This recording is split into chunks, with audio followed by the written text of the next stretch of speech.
Hello everyone! Nagbabalik po tayong muli at welcome po minsan pa sa inyong programa sa atin pong Bible Study Online. And this is Solution with Laverne Ducot. And of course, that's me. Ako po ang inyong kasama at patuloy ko po kayong sasamahan para po sa ating masayang pag-aaral ng salita ng ating Panginoon. At minsan pa tayo po ay sumasa inyo mula po dito sa aming home studio. Sa kabila po ng may mga technical difficulties ay magtutuloy-tuloy po tayo sa biyaya ng Panginoon.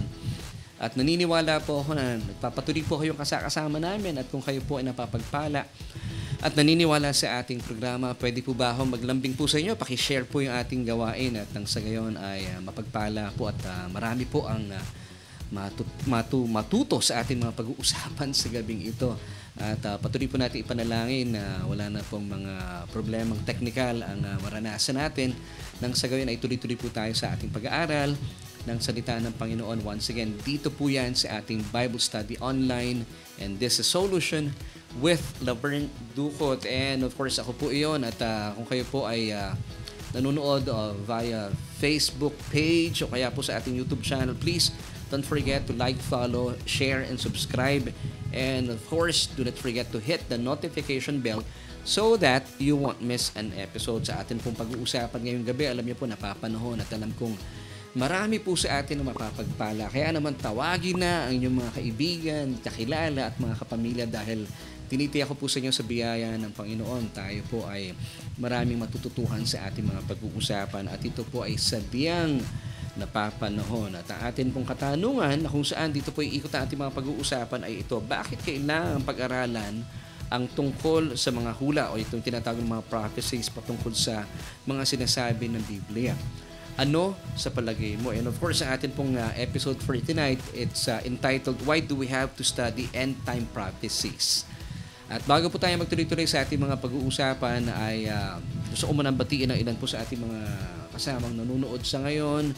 Hello, good evening. At once again, we're coming to you live dito po sa aming mini studio. It's 4 minutes after 8. At maraming salamat po sa ating mga kaibigan kasama ngayon. Nakita ko si Sister Beth. Maraming salamat po, Sister Beth, for joining us tonight. And gusto ko rin batiin ang kanyang kapatid. I'm hoping na nanonood ngayon si Ate Mirna. Na-meet po namin nung Sunday. Ate Mirna, I'm hoping and we're hoping kasama ng aking buong pamilya. Sana po ay kasama namin kayo ngayong gabi. And of course, binabati rin po natin ating mga suki, si Philip Joshua Vitales, ang butihing anak ni Sister Norma Vitales. And I believe that Sister Norma ay kasama na po natin from Hong Kong. Yan, at sa mga kaibigan po natin outside the Philippines, ano man pong oras po sa inyo dyan, good morning, good afternoon, and good evening. At binabati rin po natin si Sister Brother Antonio Adalo Baliwag. Magandang gabi rin po sa inyong lahat dyan. Kung meron man po kayong mga kasama. Of course, si Sister Sally Hirori Murayo. At binabati natin ang kanyang hubby. Excited na ako dahil makakapiling natin ang kanyang hubby kung kailan ay kaabang-abang sa ating church. Of course, good evening din po. Nandito na sila Pastora Berna Atcha, atin pong napakasipag na pastor sa SGC Caloocan. Of course, kasama rin. Alam ko nasa likod lang niya si Pastor Martin Atcha. And of course, good evening din po kay sino pa ba? Brother Ricky Villarasa Losito. See you soon on the 4th week of September. Yan, sa mga kapatid natin sa Gospel of Grace and Truth Church dyan po sa Taytay Rizal. And binabati rin natin si Sister Nika Encarnacion. Magandang gabi po sa inyo. Nandyan din si Sister Beth de Jesus Sanchez. Magandang gabi po sa inyo. Sister Jing Buendia Rodriguez. Si Pastor Josh Ambel. Good evening po sa inyo. At kumusta po ba? Nandyan na ba si Brother? Sino pa ba mga kasama natin? Brother Willie. Kumusta na po kayo? Alam kong pa-abroad na naman si Brother Willie. And of course, Sister Ruth Katakutan, good evening po sa inyo. At sa marami po natin kasama ngayong gabi. At magtawag pa po kayo dahil napakaganda po natin mga pag-uusapan. At gusto po namin malaman ng inyong mga kasagutan sa ating katanungan. Bakit kailangan pang pag-aralan ng tungkol sa mga hula o mga prophecies patungkol sa mga sinasabi ng Biblia? Of course, dito lang yan sa ating online Bible study sa ating programang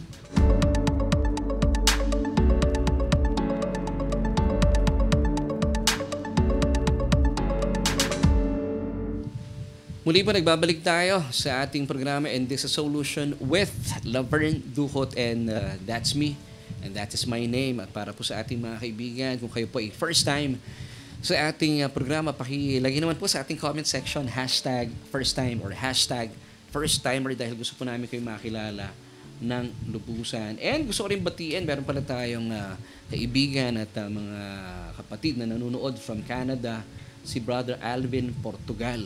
Ganda na apelido.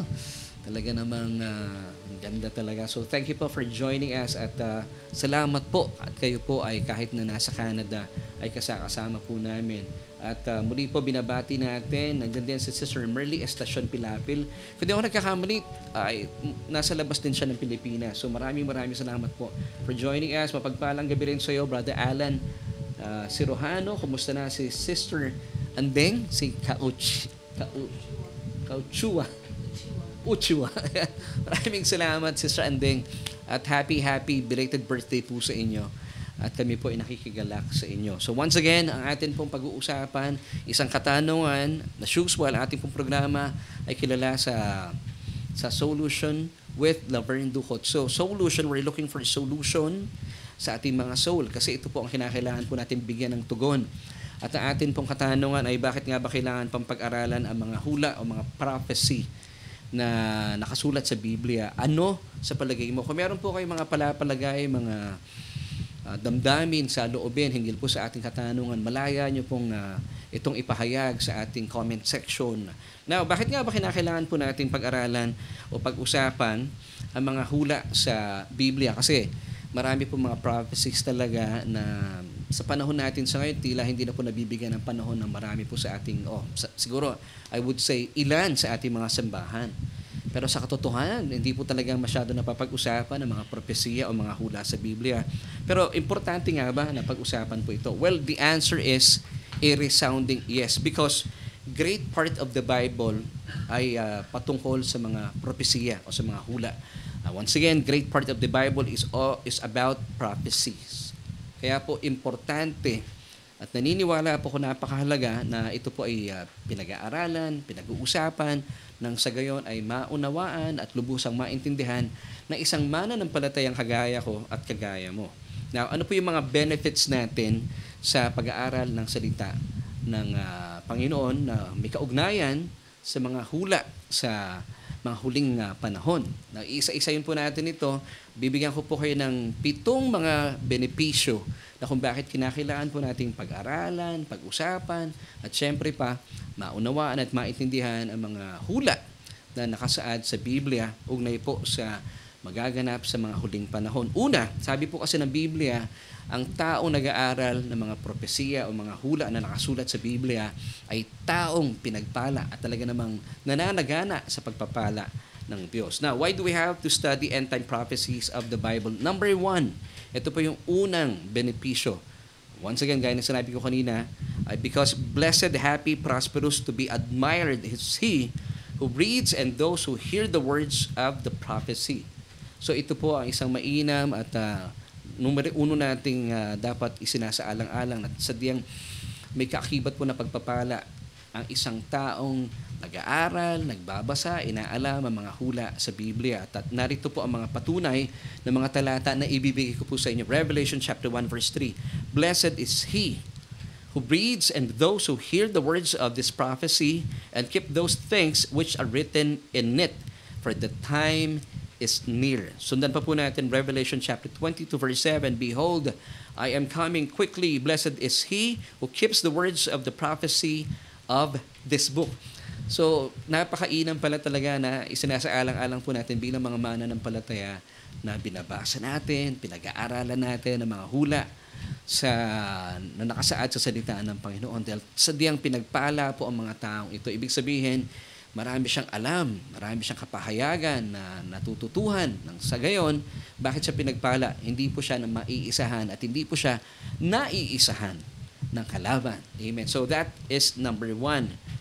So ika nga po ng kasabihan kung bakit po pinagpala ang taong nananagana sa kaalaman patungkol sa mga hula o mga prophecy ng Biblia ay dahil alam niya at dahil alam po niya mga katotohanan ito, wala pong dahilan na siya po ay magduda, walang dahilan na siya po ay mangamba.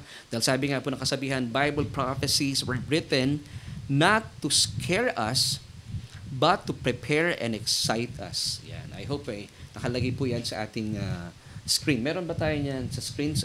So, pwede nyo pong screenshot yan. Once again, Bible prophecies were written not to scare us. Hindi po isinulat yan para matakot tayo or takutin tayo, but to prepare and excite us. Para tayo po ay maihanda and at the same time ay ma-excite. Yung bang tipong talagang pag pinag-uusapan ng mga Bible prophecies, hindi ka na papangiwi, hindi ka natatakot. Bagkus ay talaga namang ikaw ay excited pa at gustong-gustong pinag-uusapan ng mga hula sa Biblia. So that's number 1. Ikalawa, nagpapalakas din po na ito na ating pagkakilala sa ating Diyos at nagpapalakas po ito ng ating pananampalataya ugnay po sa mga pangako ng Panginoon. Kasi pag sinabi niya at nakikita natin nagaganap po yung mga hulang ito, ay lalo pong nananagana yung ating pagtitiwala at pananampalataya sa ating Panginoong Hesukristo. Now, why do we have to study end-time prophecies of the Bible? Number 2, to demonstrate the reliability of Jesus' word and strengthen our faith in Him.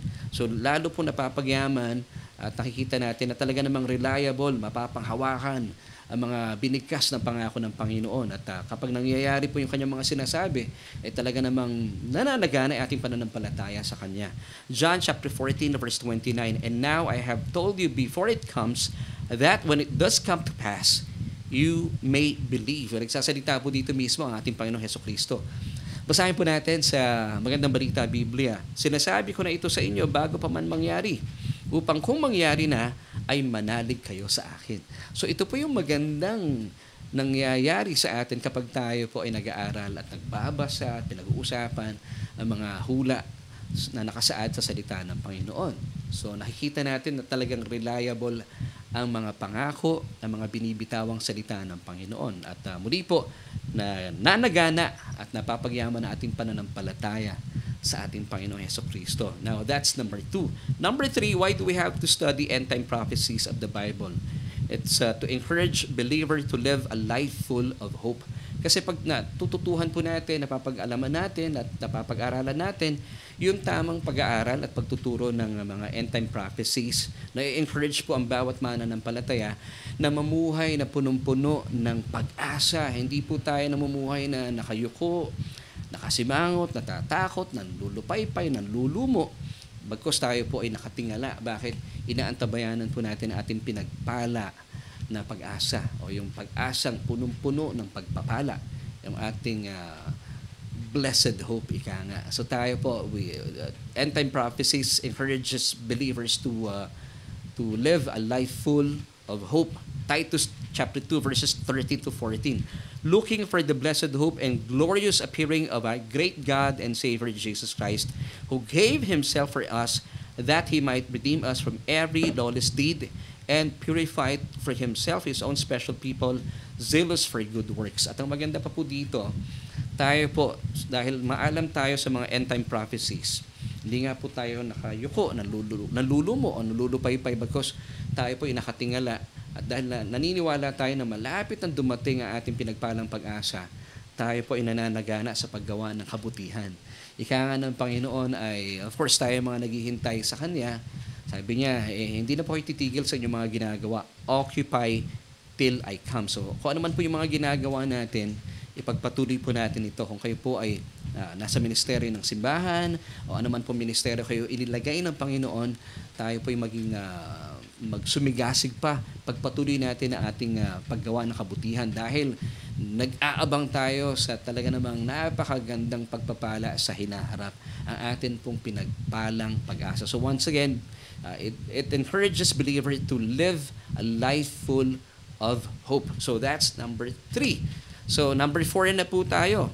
Why do we have to study end-time prophecies of the Bible? Number 4, to know what will happen in the future. Kasi it provides us information about the future. Kaya po pag may mga dumarating na mga balita, kagaya po last week, no, kung tayo po ay talagang bihasa, babad po sa salita ng Panginoon, especially po sa mga hula, mga prophecies, hindi po tayo malilin lang ng mga panlilinlang ng kalaban. For example, last week, sa Amerika, ang putok na balita ay pinag-usapan nila sa Congress ay meron na raw po talaga at narito na sa mundo itong mga green creatures, itong mga tinatawag na alien. At sinasabi nila na talaga naman nagkalat na. Nakakapagtaka lang bakit sa Estados Unidos lang at saka sa Europa, wala tayong nakikita sa Pilipinas itong mga tinatawag na UAP. Ano yung UAP, Pastor? Ito po yung bagong katawagan sa UFO. Before po kasi nakagis na natin yung tawag sa UFO ay UAP, na ito na po yung term ngayon ay UFO, Unidentified Flying Objects. But sa panahon daw po natin kung bakit ginawang UAP, hindi lang mga flying objects po yung unidentified because meron na mga green creatures. Ito yung mga aliens na nandito na raw po sa mundo. Now, what is UAP? Unidentified Aerial Phenomenon.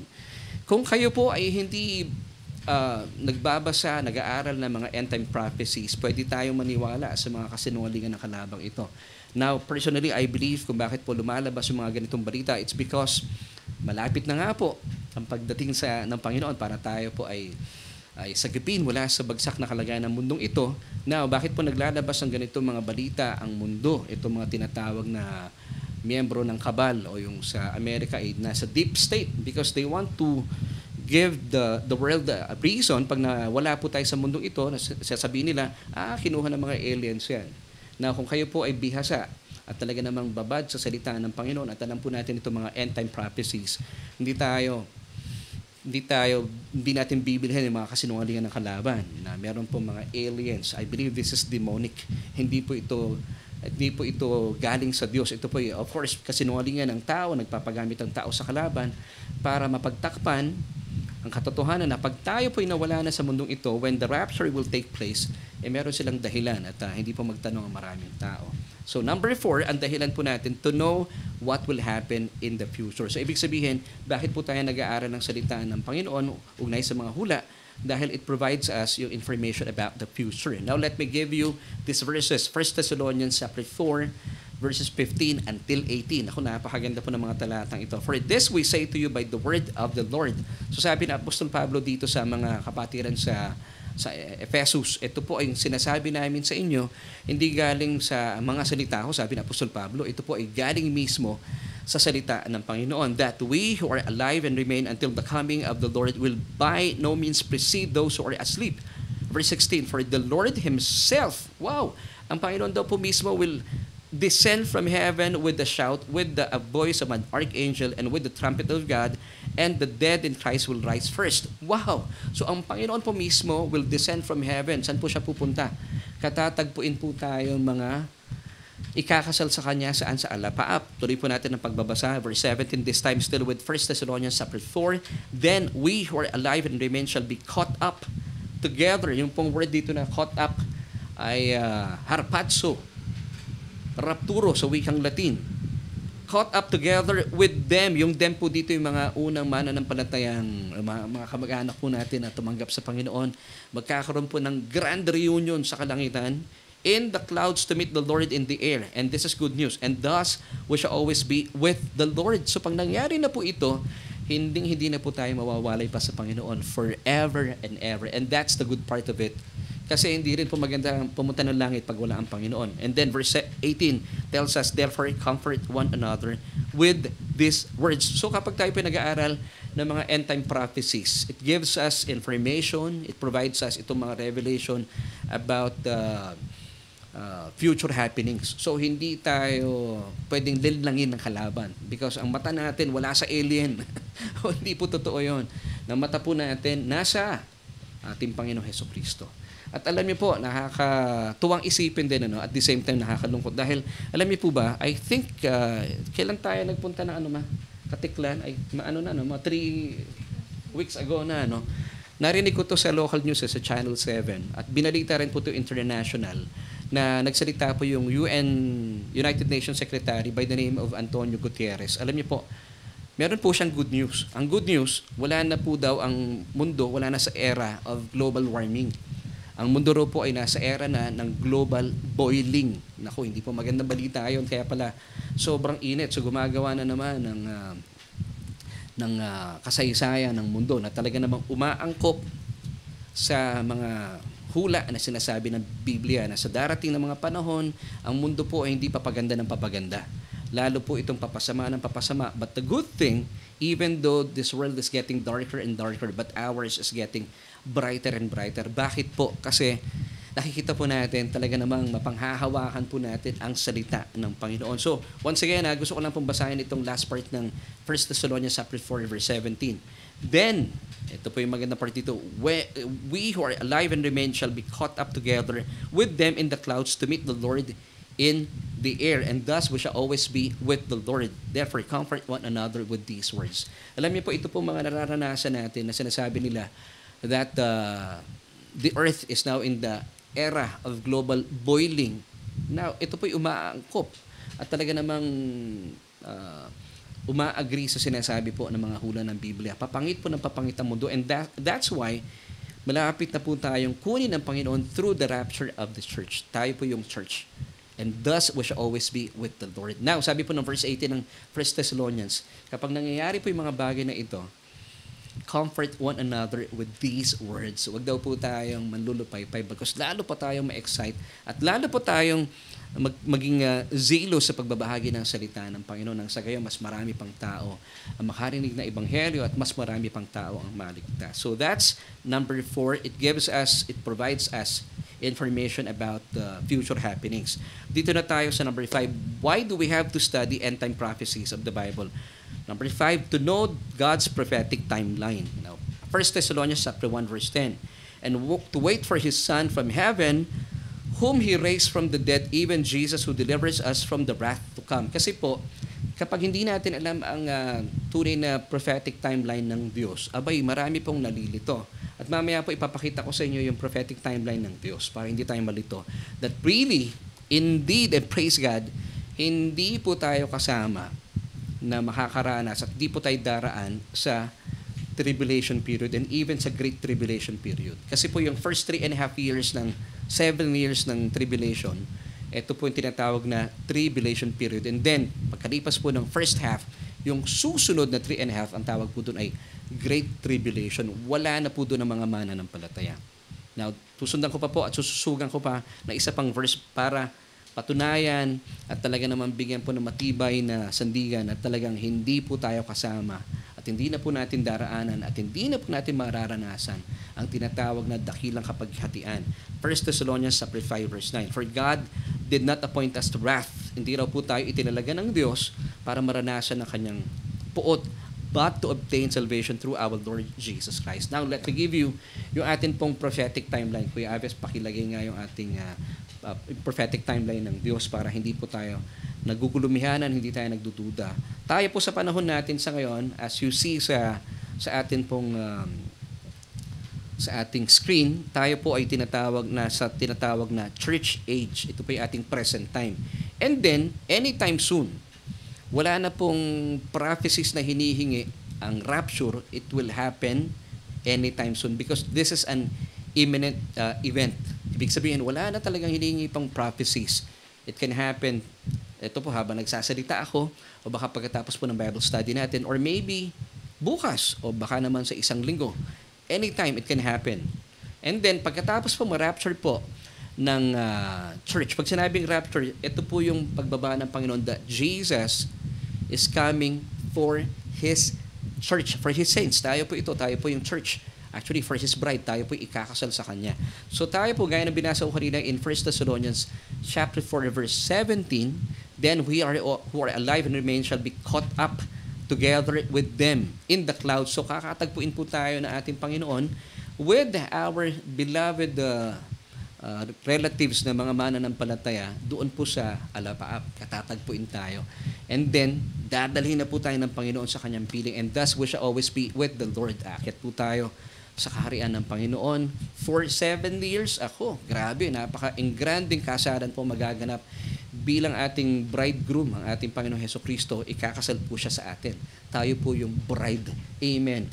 At magkakaroon po ng malakihang at talaga namang pagdiriwang marriage supper of the Lamb. Talaga namang malakihang kainan po ito. And of course, mararanasan din po natin bilang mga mananampalataya yung tinatawag na pagbibigay po ng gantimpala, Bema Seat of Christ. Ito po ay mararanasan natin for 7 years. Samantala, dito naman po sa lupa, mararanasan, pakita natin kuya, again, yung ating drawing dito, yung ating, anong tawag dito? Diagram or chart na yun po mararanasan po ng mga tao sa mundong ito na naiwan na hindi po nanampalataya sa Panginoong Hesukristo. Yung 7 years of Great Tribulation. Nako. Then afterwards, mabigat po ito. Ito po yung, kasi may mga tao ngayon sinasabi nila na hindi kasama dyan ang mananampalataya. Ako po personally, I believe sa pre-trib. Mangyayari muna po ang rapture and then the Great Tribulation. Kasi kung mangyayari po ang Great Tribulation sa gitna po ng tribulation, mangyayari po ang rapture in the middle of the tribulation period, sabi ng Biblia, wala po nakakaalam kung kailan mangyayari yun. Pero kung mangyayari po ito in the middle, so ibig sabihin, alam na natin. Now, hindi ko rin po tinatanggap, personally, we believe in the church, na hindi natin tinatayuan yung post-trib kasi nonsense po yun. Hindi po daraan ang mga mananampalataya, hindi po tayo destined. Sabi nga nung talatang binasa natin, we are not appointed to God's wrath. Hindi natin mararanasan yung Great Tribulation period. Kasi tayo po ay bride of Christ. Ang ikakasal sa anak ng Diyos, hindi po papayag ang ating Panginoon Hesukristo na mabubugbog ang kanyang bride mula po sa masidhing kapighatian. Now, meron din po nagpapaliwanag at meron pong naniniwala mga churches today na ang mundo po natin o tayo daw po ay nakakaranas na o nasa ilalim na ng Great Tribulation. Now, I beg to differ because pag sinasabi pong Great Tribulation, ito po ay isang kasaysayan, sabi ng Matthew 24, ay hindi pa nangyayari sa kasaysayan. So, pag nangyari po ang Great Tribulation, hindi po ito isang lugar lang sa Ukraine o isang lugar sa Pilipinas o isang lugar sa North Korea o isang lugar sa Israel. Hindi po. Ang Great Tribulation po, ito po isang event na mangyayari na masidhing kapighatian sa buong mundo. Na sadyang wala pa po nakakaranas at di pa nararanasan ng kasaysayan. Now, hindi po ito pwedeng mangyari sa kasalukuyan. Bakit? Kasi narito pa po tayo mga anak ng Diyos. Nasa sa atin po ang banal na spirito. Mangyayari po ito, gaya po ng nakita natin, ibalik natin yung ating drawing para makita natin. Then, after po, ito mangyayari after ng rapture. And then, 7 years, after po ng 7 years, kuya, pakibalik natin doon para makita nila. And then, babalik po muli ang ating Panginoon. Ang tawag po dito ay second coming of Christ. As a judge, babalik po ang hari. Ibig sabihin po nito, ano yung second coming? Ano pong difference nito sa rapture? Ang rapture po is Jesus will be coming for us, while the second coming of Christ is He will be coming with us. Kasama na po tayong bababa dito sa lupa at tatapak na po ang paan ng Panginoon sa Mount of Olives. And then, after which, mangyayari na po yung tinatawag na millennial kingdom. Kasama na po natin maghahari ang Panginoon at magkakaroon na po ng malaking pagbabago sa mundong ito. So, yun po, hindi tayo talaga kasama. I firmly believe, because meron po tayong mga talata, that we are not appointed to God's wrath, but to obtain salvation through our Lord Jesus Christ. Amen and amen. Kaya nga po natin binabahagi ang salita ng Panginoon because yung first coming po ni Jesus, He came as the Messiah, as the Savior. Pero pag nangyari na po, at hindi po binigyan ng pansin ng mga tao at naiwan po ang maraming tao o ang tao sa rapture. Pag muli po nagbalik ang Panginoon Hesukristo at natagpuan po niya ang mga tao na may tatak ng halimaw, of course, hindi na po sila kasama sa mga maliligtas. At napakahirap po ng buhay kapag kayo po'y naiwan dito sa mundong ibabaw sa mga panahong yon. So, dalayan ko po na kayo po ay mapag-isip-isip na kung wala pa kayong relasyon sa Panginoon. At naniniwala ako na napaka-importante po ng pinag-uusapan natin ngayong gabing ito. So, once again, let's go back to 1 Thessalonians chapter 5, verse 9. For God did not appoint us to wrath. So, hindi na po nun yung us dito, believers, ito po yung bride of Christ. For God did not appoint us to wrath, God's wrath po ito, but to obtain salvation through our Lord Jesus Christ. Amen and amen. Now, dito na tayo. Number 6, why do we have to study end-time prophecies of the Bible? Number 6, to know the differences between the rapture of the church and the second coming of Christ. Alam niyo kung bakit ko po ito binigyan ng pansin ngayong Tuesday evening dahil ang dami ko napapanood sa YouTube pag pinag-uusapan ng rapture. halo-halo. Of course, yung second coming po na ating Panginoon, it has two phases. Yung first one ay yung rapture, the coming of Jesus for the church, for His bride. Now, ano naman pong difference nung second coming? Yung second coming, mangyayari po ito after 70 years of Great Tribulation. Jesus, as the King, will be coming with His church. Yun po yung difference. No? Natingnan po natin yung mga differences between the rapture of the church and the second coming of Christ. The rapture, it was a mystery. But now, hindi na po ito misteryo. Kasi alam na natin eh. And praise God. Yung mga tao po sa lumang tipan, ito po yung misteryo, but sa panahon po natin, salamat po sa mga katuruan na atin na papag-usapan, binabahagi sa atin ng banal na Espiritu, hindi na po ito misteryo. Now, ang second coming naman po, it was prophesied. Actually, yung second coming po ng Panginoon, mas marami pong prophecies kaysa sa first coming po ng Panginoon as the Messiah. Now, ito pong second coming ng Panginoon, makikita natin prophesied talaga. Now, dito na tayo. Rapture, preceded by no signs. Gaya ng sinabi ko kanina, hindi na po naghihintay ito ng any prophetic signs. It can happen anytime. Now, ibig sabihin, wala po kasing prophecies na hinihingi ang rapture. While ang second coming naman po preceded by many signs at nararanasan na po natin sa panahon ngayon ang mga signs of the second coming of Christ. Maraming wars and rumors of wars, pestilences, great earthquakes. Yan po ay nakasaad sa Matthew chapter 24.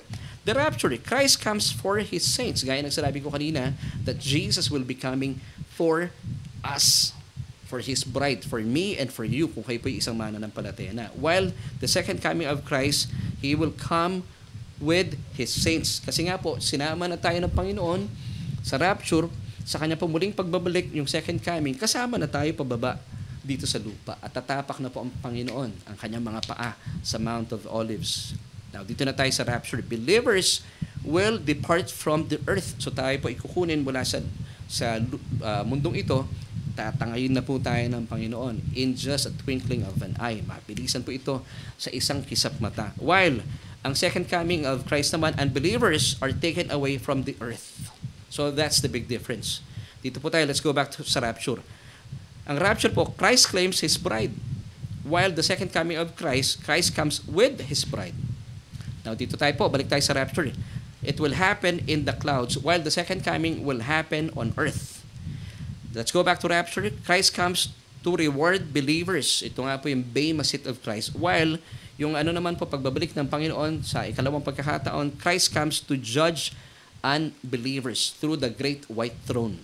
Naku, hindi po magandang scenario po ito for the unbelievers. Let's go back to the rapture at time of blessing and comfort. Aba, talaga naman pong kaabang-abang po itong makasaysayang event na ito. While the second coming of Christ for the unbelievers, it's a time of mourning and destruction. Kaya po marami po talagang mamimighati sila mga hindi nanampalataya sa ating Panginoon Hesukristo.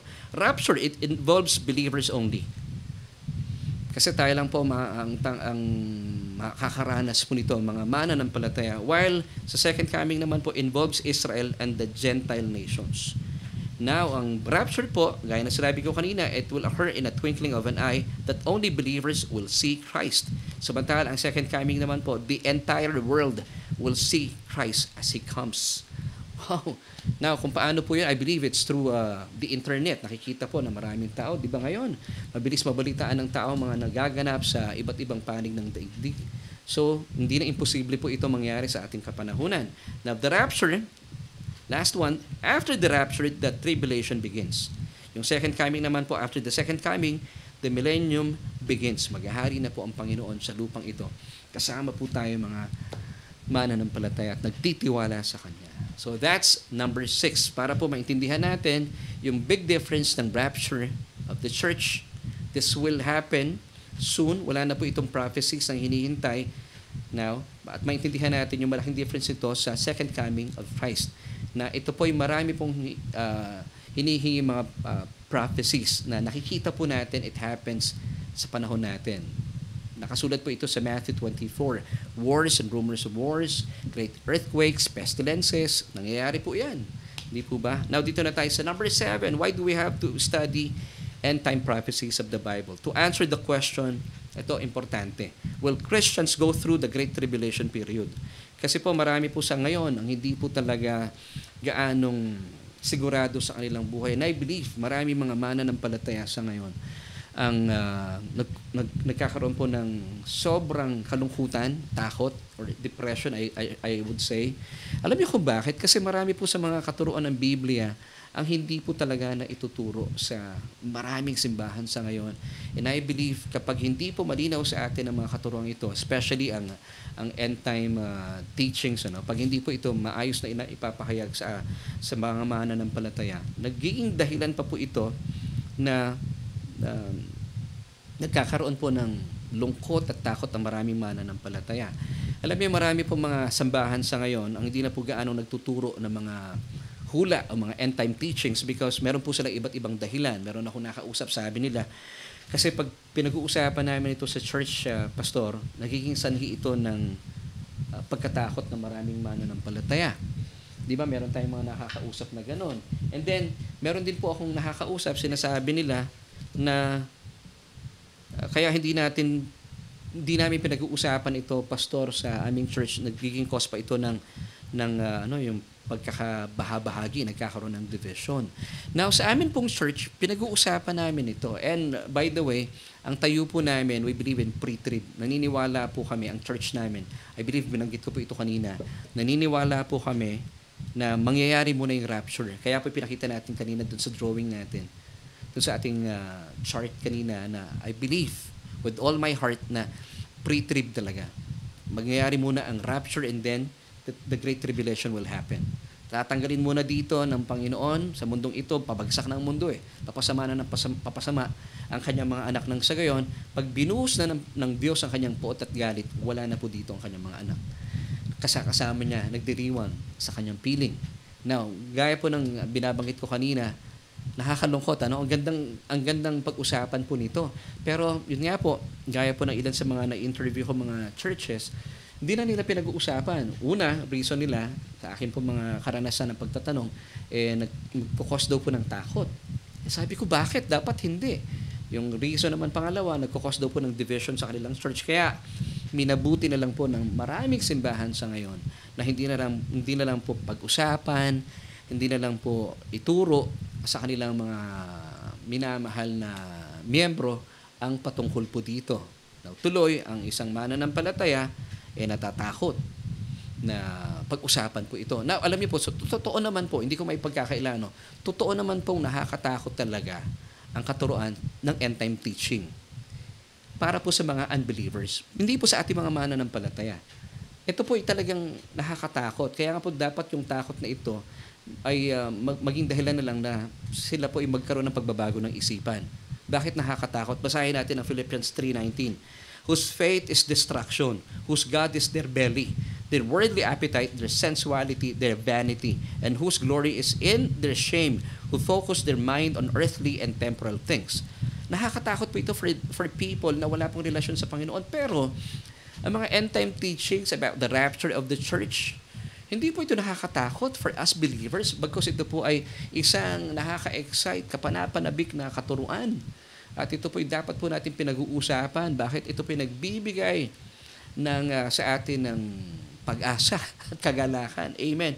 Philippians chapter 3 verses 20 till 21. But yung we po dito believers are different because our citizenship is in heaven.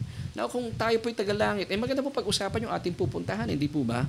Let's continue. And from there, we eagerly await the coming of the Savior, the Lord Jesus Christ, verse 21, who by exerting that power which enables him even to subject everything to himself, will not only transform but completely refashion our earthly bodies so that they will be like his glorious resurrected body. Now, bakit po masayang pag-usapan? Alam niyo, isa pang bagay po, bakit po exciting po itong rapture? It's because kung kayo po ay napapagod na sa inyong mga earthly vessel, itong inyong mga katawan, mortal na katawan, alam niyo po ba, in the twinkling of an eye, babaguhin po ng Diyos sa ating mga earthly vessel, which is our body. Hindi po perfect ito. Hindi po ito pwedeng makapasok sa langit. So, papalitan po ito ng immortal na vessel. Ito yung katawan na meron po ang Panginoon. Hindi po ba kapanapanabik yun? Kung gandang-ganda ka na sa katawan mo ngayon, pagdating na po, mas maganda po yun. Ako na-excite na akong tignan yung aking 8 packs na abs. Kasi for now, meron lang akong abs. Isa lang eh. Alam niyo, ibig sabihin ng abs? A big stomach. Gusto ko mapalitan na yun ng 8 packs na abs. Yun ang maganda. Baka nga lang hindi ang 8 packs pag tayo po inasa langit. Kaya po, exciting po talaga. Hindi po nakakatakot ang mga end time prophecies or teachings. At marami po sa ating mga kapatiran ay, yun nga, dahil hindi po nila naririnig ng tama yung pagtuturo, nagiging sanhi para sila po yung matakot, manlumo. Pero kapatid, kung kayo po yung first time na nanonood sa ating programa, sa ating Bible study online, kung kayo po yung mananampalataya na, wala pong dahilan na matakot kayo pag-usapan to. Because ang rapture po, kung saan tayo po idaragitin, kukunin na ating Panginoon at katatagpuin sa alapaap. Napakaganda pong event na ito because when that time comes, we shall be always be with the Lord. Tayo po makakasama na ng Panginoon forever and ever. And that's the good part of it. Kasi yun po ay hindi na tayo mawawalay pa sa Panginoon. Hindi na po natin mararanasan ng kalungkutan. Ang mundong ito punong-puno ng kalungkutan. Hindi na po natin mararanasan ng ubo, ang sipon, ang panlulupaypay, ang panlalambot ng katawan. Wala na, puro kagalakan at kalusugan po mararanasan natin doon sa dako paraon. Sadyang, yun po yung dako paraon ay ang kaharian na ating Panginoon. Now mga kapatid, ang question na marami sa atin gusto kong sagutin, kasi this is number 7. Will Christians go through the Great Tribulation period? Daraan at mararanasan pa ba ng mga Kristiyano ang galit at puot ng Diyos? Well, the answer is no. Hindi na po natin mararanasan yon. And this is good. Now, kung ikaw isa ng mananampalataya, ito pa magandang balita. Kasi ngayon, ang tao gusto pinag-uusapan, sino kaya yung Antichrist? Alam mo, meron akong bad news for believers. Kung kayo po isang mananampalataya, hindi mo na siya makikilala. Kasi hindi mo na siya abutan. Darating po at magpapakilala ang Antikristo pag wala na yung mananampalataya. Kasi hindi siya makapagpakita sa ngayon kasi meron pang restrainer. Yung restrainer po yung banal na spirito. Pag wala na pong banal na spirito dito sa lupa, kasi tayo po ay nasa atin pong banal na spirito, kapag tayo po kinuha na ng Panginoon, wala na pong restrainer. Wala nang tagapagpigil dito sa mundong ito, lalabas na po yung Antichrist. Hindi nyo na siya makikilala kasi wala na po kayo dito sa lupa, sa mundo. Ikalawa, hindi ka nadaraan at hindi mo na mararanasan itong dakilang kapighatian, 7 taon ng Great Tribulation. Hindi nyo na mararanasan. Kasi sa pagdating po ng Panginoon, wala na na-rapture na po tayo. Naharpatso na po tayo. Come on church, sabihin niyo po, naharpatso na ako. Kaya po, exciting po talaga. Napakaganda po. At sa panahong yon, bago na po ang iyong katawan. Hindi na po makalupa because ito po ay makalangit na katawan. Kaganda talaga naman. Ako po, pag iniisip ko, ano kaya itsura ko sa panahong yon? Maganda po ito yung minimeditate natin. Huwag kayo nagme-meditate ng mga bagay na nakakalungkot. Alam mo, maraming pagkakataon minsan dito sa bahay, sinasabihan ko yung family ko, minsan isipin natin, mag-meditate tayo, ano kaya itsura natin lalo sa langit? Meron na tayong immortal bodies. Maganda po minimeditate yon. Amen. Kaya nga sabi ng 1 Thessalonians 4:18, therefore, comfort one another with these words. Alam niyo, kapag nalulungkot po ako, iniisip ko yun. Nawawala pa yung lungkot ko. Kasi sabi ko, Lord, mas maganda ang katawan ko pagdating ng panahon. At alam ko, mas matangkad ako pagdating sa langit. Amen and amen. Now, bilang patunay na tayo po ay wala na sa mundong ito, pag dumating ang Antikristo, at syempre pa, hindi na natin mararanasan yung 7 taong kapighatian o dakilang kapighatian. Because 1 Thessalonians 4:16 until 17 tell us, for the Lord Himself will come down from heaven with a shout of command, with the voice of the archangel, and with the blast of the trumpet of God, and the dead in Christ will rise first. Then we who are alive and remain on the earth will be caught up, raptured together with them, the resurrected ones in the clouds to meet the Lord in the air, and so we will always be with the Lord. At kapag alam po natin ang mga katotohanan ito, pansinin niyo po, wala nang puwang ang takot at lungkot sa ating mga buhay. Amen. Kasi nga, sabi ng Biblia, pag binasa natin yung susunod na talata, therefore comfort one another with these words. Wow!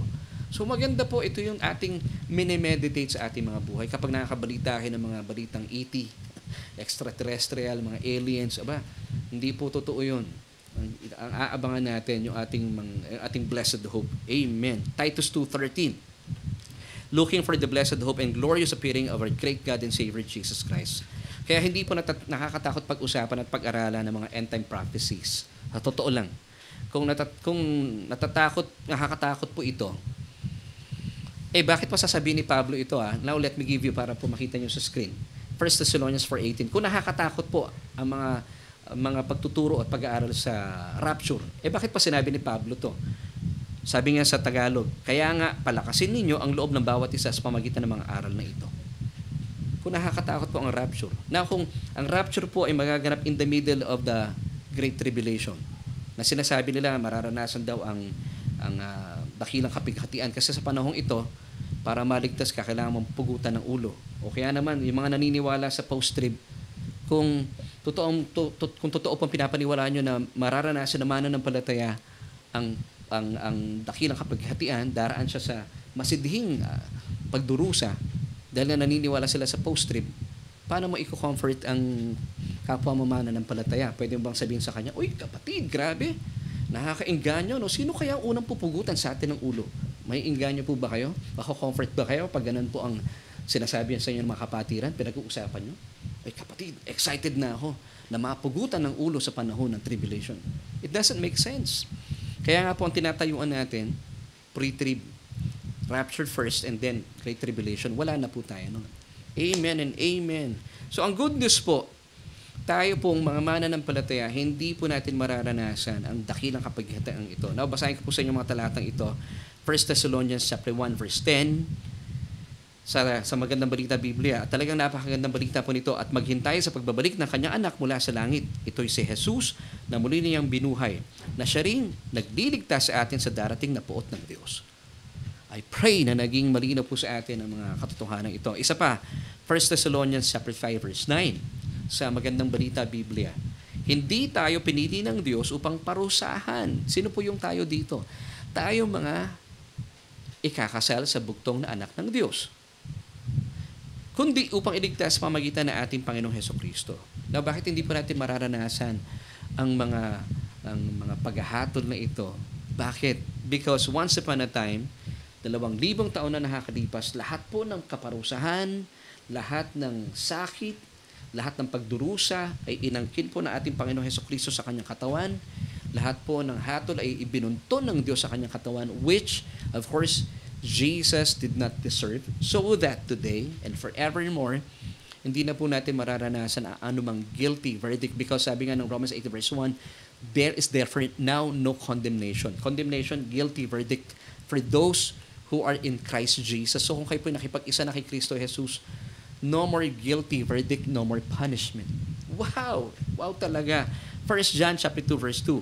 And he, that same Jesus, is the propitiation. Yung propitiation sa Tagalog ay pampanlubag-loob for our sins, the atoning sacrifice that holds back the wrath of God that would otherwise be directed at us because of our sinful nature, our worldliness, our lifestyle, and not for ours alone, but also for the sins of all believers throughout the world. Alam niyo, ang kapatawaran po ng Panginoon, ang pag-aangkin po ng kasalanan, ang pagdurusa, ito po ay binigay po ng Diyos, available for everyone. Now, sino po makakaranas ng kapatawarang ito? Silang tutugon sa paanyaya ng Diyos. Pero kung hindi po kayo tutugon, sayang naman, mga kapatid o mga kababayan, sayang po. Now, sa ating pagtatapos, let's go back to our question. Bakit kailangan pag-aralan pa ang tungkol sa mga hula o mga prophecies patungkol sa mga sinasabi sa atin ng Biblia? It's because, sabi ko kanina, great part of the Bible, it's all about end-time prophecies. Kaya po, dapat pinag-uusapan natin yan. Now, let's go back ito sa ating 7 benefits. Why do we have to study end-time prophecies of the Bible? Number 1, dito tayo.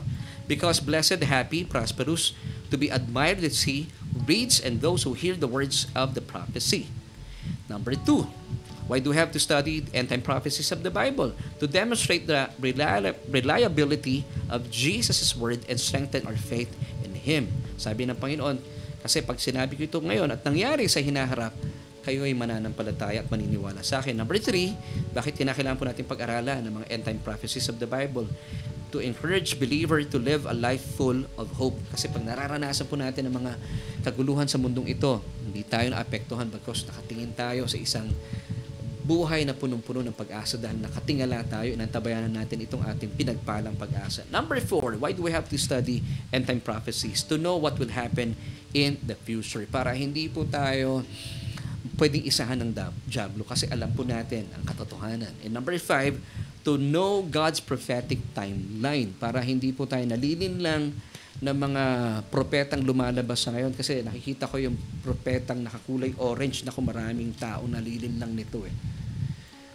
Alam niyo po, wag kayo nakikinig. Ito, tahasan kong sinasabi, wag kayo nakikinig sa propetang ito dahil every time na nagbibigay po siya ng mga prophecies, nagbibigay po ito ng takot sa maraming mananampalataya. At ang takot, sabi ng Biblia, hindi po galing ito sa Diyos. Sabi ng Biblia, for God has not given us the spirit of fear but of power, of love, and of a sound mind. Kapag kayo po nakakarinig ng mga prophecies mula sa mga propetang nakakulay orange at nagbibigay ng takot sa inyo, wag na wag niyong tatanggapin dahil takot po ang binibigay nito sa inyo. Ito po yung tahasan kong sinasabi. Wag hindi komot imported naniniwala po tayo. Wag ganon. Let's ask the Holy Spirit to guide us. And napakasimple po na sinasabi ng Panginoon, ang takot po, ang mensahe ng takot hindi galing sa Kanya. Ang mensahe po ng propeta ito, nagbibigay ng takot sa mga mananampalataya. So, ibig sabihin, galing po ito sa maling katuruan. Ito po galing mismo sa kalaban. Huwag nating tatanggapin. Now, dito na tayo. Number 6, to know the differences between the rapture of the church and the second coming of Christ. Yun po ang kahalagahan, ang benefit. Isa po sa mga benefits ng bakit kailangan natin pag-usapan ang end-time prophecies. And of course, number 7, to answer the question, will Christians go through the Great Tribulation period? Of course, the answer is, dadaan pa ba tayo? Mararanasan pa ba natin ang dakilang kapaghitaan sa loob ng 7 taon? Hindi na po dahil wala na tayo sa mundong ito. Kasama na tayo ng Panginoon. And that's why Apostle Paul is telling us, 1 Thessalonians 4:18, therefore, comfort one another with these words. Amen and amen. Mga kapatid at mga kaibigan, maraming salamat po for joining us tonight. Alam niyo po, naniniwala ako na napaka-timely na ating pinag-uusapan dahil marami na naman kumakalat na mga pagtuturo na nagbibigay po ng takot sa maraming mananampalataya sa ngayon. Once again, anything na katuruan tungkol po sa end times na nagbibigay ng takot po sa inyo, hindi po galing yan sa Diyos. Kung kayo po isang mananampalataya, wala po dapat takot. Because once again, sabi po ng Biblia, for God has not given us a spirit of fear. Kanino galing yung spirit of fear, Pastor? Of course, galing sa diablo yun. At ito pong propetang naka-orange, hindi po galing sa Diyos yan. Galing po yan sa kalaban ng Diyos. Ang linaw po noon. Now, alam ko may magagalit po sa akin, pero I'm giving you the truth because God has given us love, power, love, and of a sound mind. Dapat po bilang mananampalataya, tayo po ang nagpapalakasan at nagbibigay tayo ng kagalakan. At tayo po ay pinagsisimulan din ng kagalakan dahil alam po natin ang katotohanan. Amen. So kaibigan, kung kayo po ay wala pang relasyon sa Panginoon, sayang naman, hindi po nyo mararanasan ito.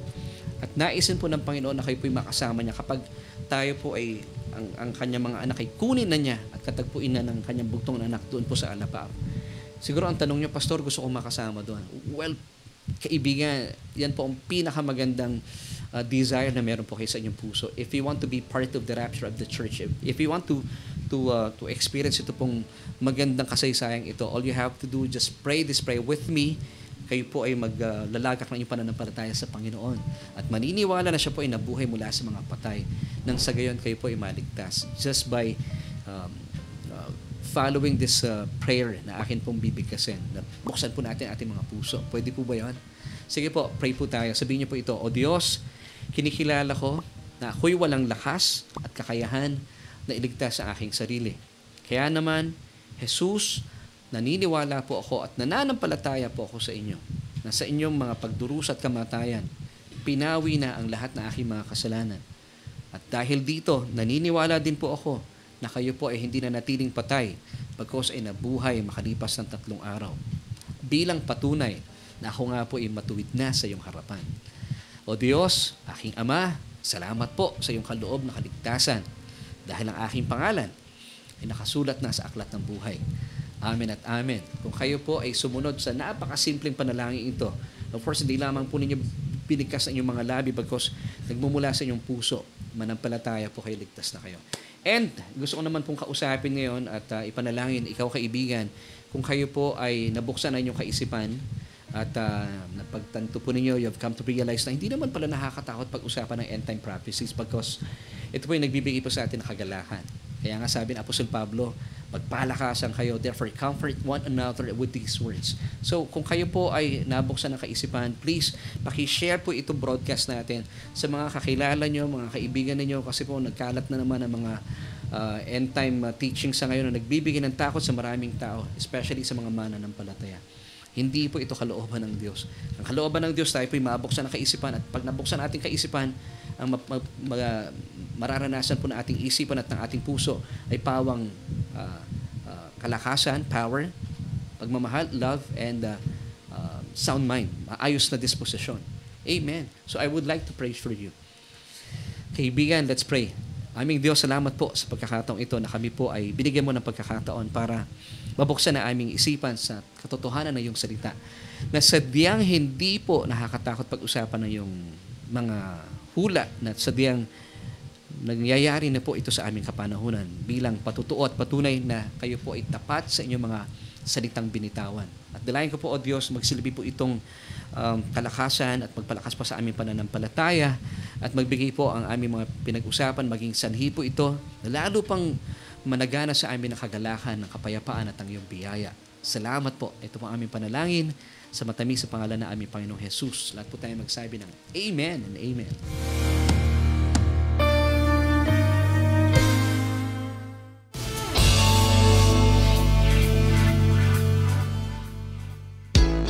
Yes, maraming salamat po for joining us tonight at tayo po ay medyo nasa huling bahagi na ng ating programa. Maraming salamat po for joining us tonight and salamat po sa ating mga nakasama. Hindi ko maibaba yung ating gusto kong pasalamatan ito, Matt. Sige. Maraming salamat kay Sister Jinky Belio. Salamat po for joining us tonight. Of course, kay Brother Antonio Baliwag. Of course, salamat Pastor Martin. Kasama natin siya ngayong gabi. At salamat din po kay Brother Silvian Sedaya Tatel II. Salamat po kay Sister Maria Dolores Santa Ana. Dalayan ko po na napagpala kayo sa ating mga pinag-usapan. Edison Salcedo Iguis, mapagpalang gabi po sa atin. Yes, Sister Rosemary Casoko. At sa marami pa po nating mga kaibigan na nakasama ngayong gabi. Brother Alvin Portugal, maraming salamat po din sa inyong pagsama sa amin. And of course, kay Sister Beth De Jesus, kay April Castro, Tukot, salamat kapatid at kasama namin kayo. At dalayan ko po na tayo po ay napagpala sa ating mga pinag-usapan. Yan, at sabi ni Brother Virgilio Tolentino, Amen, hindi na po natin mararanasan ang Great Tribulation tayo na kay Kristo. Salamat po sa inyo. At muli po, gaya ng aking paanyaya, kung kayo po ay napapagpala at naniniwala sa ating pinag-uusapan at alam ko po, tayo po ay nasa katotohanan. Dahil ang naisin po ng Diyos sa atin, tayo po ay mamuhay sa mayaman niyang biyaya. At kapag alam po natin ang tunay na tinitibok ng puso ng Diyos, mananagana ang ating puso sa kanyang biyaya at kapayapaan. So, wala dapat puwang ang mga katuruan na nagbibigay sa atin ng takot. Kaya po, maging maingat po tayo sa ating pinapakinggan. At kung kayo po ay naniniwala sa ating mga pinag-uusapan, paki-share po yung ating broadcast tonight dahil napapanahon po ito.